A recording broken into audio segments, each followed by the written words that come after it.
SSC দুর্নীতির প্রতিবাদে শিলিগুড়িতে বিজেপির বিক্ষোভ, মুখ্যমন্ত্রীর পদত্যাগের দাবি। এসএসসি দুর্নীতির বিরুদ্ধে ও প্রায় 26,000 চাকরি বাতিলের প্রতিবাদে শিলিগুড়িতে বিক্ষোভ কর্মসূচি পালন করল ভারতীয় জনতা পার্টি।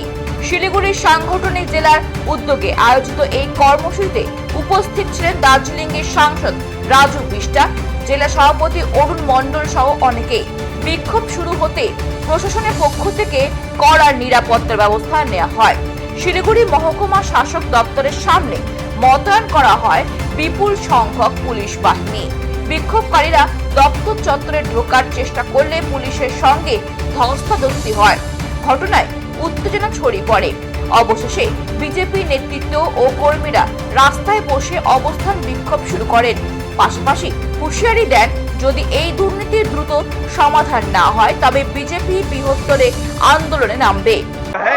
न्याय होना चाहिए, इसलिए हमारी मांग है कि मुख्यमंत्री ममता बनर्जी को नैतिकता के आधार पर इस्तीफा देना चाहिए। 2026 का वेट नहीं करना चाहिए।